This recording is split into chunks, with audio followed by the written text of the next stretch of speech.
Alô, amigos e amigas, esse é um programa de entrevista especial no qual nós estamos entrevistando todos os líderes aqui no Senado.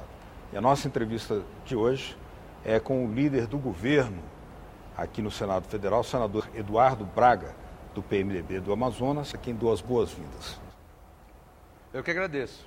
Senador, como é ser líder de um governo que tem uma ampla base aliada, que tem ao mesmo tempo uma popularidade crescente da presidenta Dilma Rousseff e o próprio governo tem uma respeitabilidade bastante registrada aí nas pesquisas, além de ter uma projeção internacional que tem sido digna de nota no noticiário político internacional.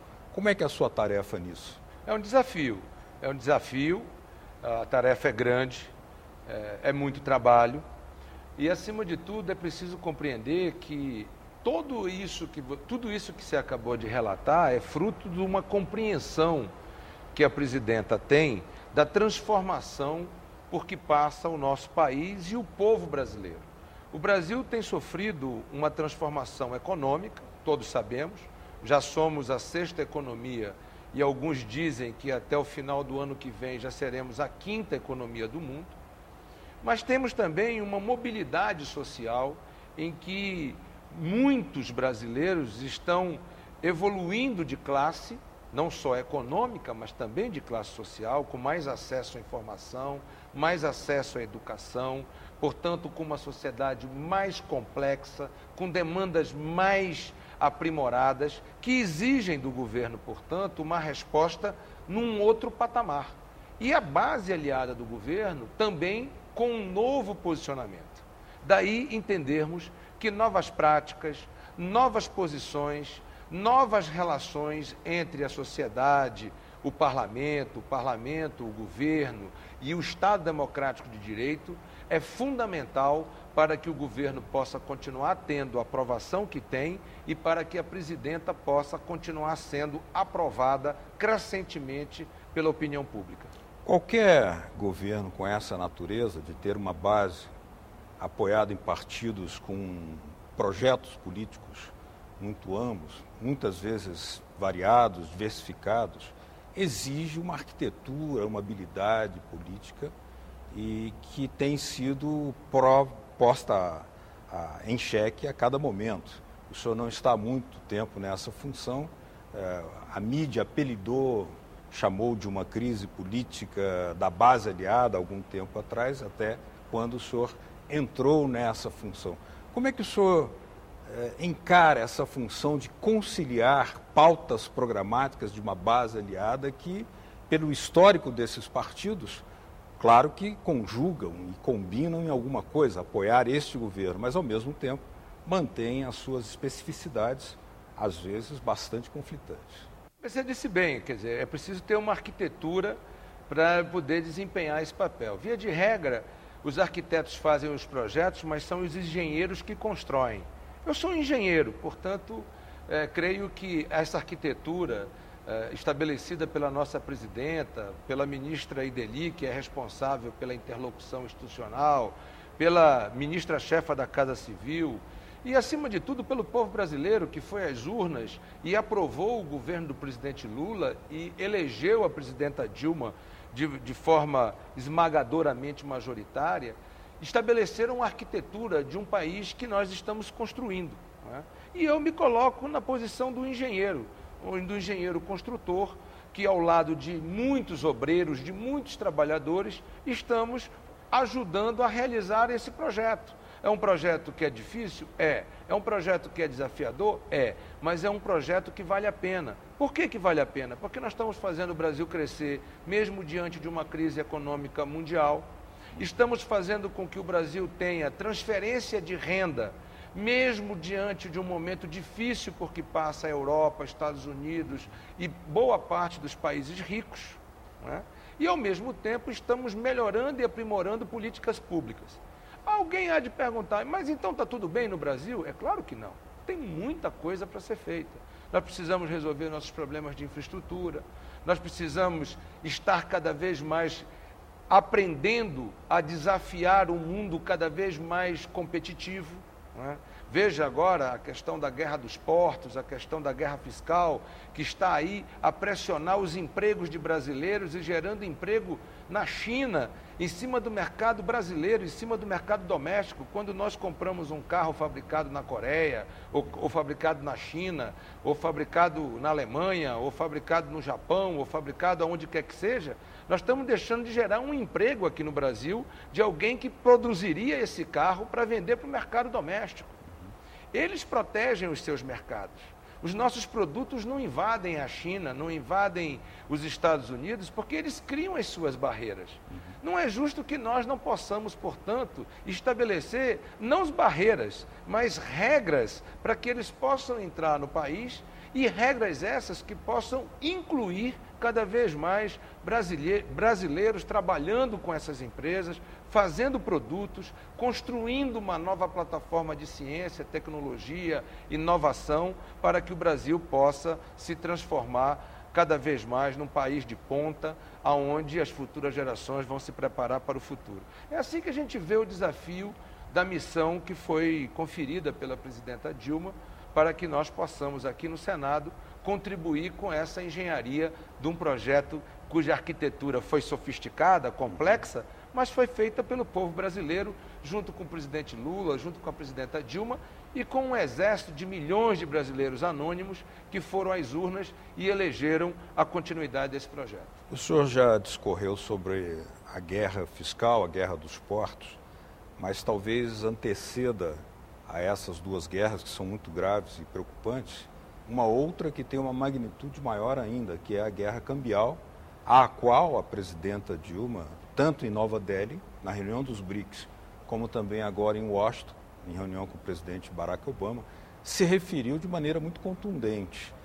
Quais podem ser as respostas políticas que o Congresso brasileiro deveria dar a esse derrame de moedas, chamada guerra fiscal, que pode, de uma hora para outra, solapar as bases de crescimento da nossa indústria, que já, aliás, tem registrado, tem se ressentido já dessa desvalorização das moedas tipo dólar e outras. O problema cambial não é o único problema que nós temos. Nós temos o problema cambial em função desse tsunami de liquidez que está acontecendo tanto na Europa, quanto na China, quanto nos Estados Unidos.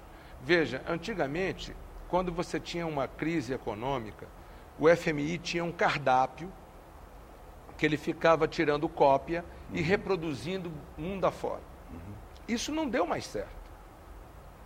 Aquele fenômeno de você fazer recessão, um controle fiscal exagerado, um controle monetário exagerado, etc., criando, portanto, uma recessão para que pudesse a economia, de forma liberal, se organizar e, a partir de uma organização de mercado, a economia voltasse a crescer, isso não tem mais dado certo.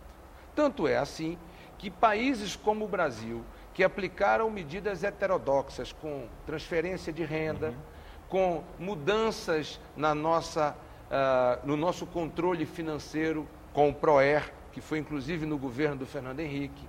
Nós implementamos uma lei de responsabilidade fiscal no Brasil, que estabeleceu o rigor fiscal, mas ao mesmo tempo criou um programa de ajuste fiscal que permitiu investimentos por parte dos estados. Tudo isso criou aquela arquitetura que você foi falando, quer dizer, o Bolsa Família, são as ações cambiais, etc. Crescer distribuindo. Crescer distribuindo, que é diferente de enriquecer. Quando você cresce distribuindo, você desenvolve. O programa de desenvolvimento do Brasil passa, primeiro, por enfrentamentos como o câmbio, como questões estruturais, etc., que nós estamos aí a enfrentar. Aeroportos, portos, estradas, energia elétrica, infraestrutura de banda larga, infraestrutura de satélite, etc. São todas elas importantes para a nossa competitividade. Só que tem uma no curtíssimo prazo. Qual é essa do curtíssimo prazo? É exatamente as portas de entrada para que produtos estrangeiros entrem no mercado brasileiro, tirando o emprego de brasileiro, fazendo com que esse emprego seja criado fora do Brasil, portanto, exportando emprego e importando o produto final, carro, por exemplo, pronto, não é? E em fazendo isso com incentivo fiscal da guerra fiscal dos portos. Ora, isso tem que acabar. O Senado da República está às vésperas de votar a Resolução 072, que eu relato na Comissão de Assuntos Econômicos. Nós estamos ali acabando com esta invasão de produtos importados que tira emprego do Brasil e deixando a possibilidade de que nesses estados, aonde nós temos portos e temos, portanto, a oportunidade de transformar produtos inacabados em produtos acabados, insumos em produtos industriais.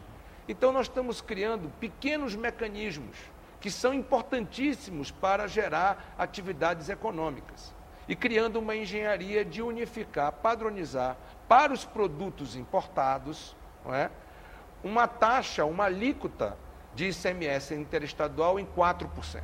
Por que o senhor estabeleceu esse número 4%? Ou seja, em que fatores, em que análise o senhor acha que essa taxa responde à necessidade? Porque essa era a taxa real que estava sendo praticada. A alíquota era de 12%, só que os estados estavam devolvendo 8% para os empresários, certo, e tributando em 4%.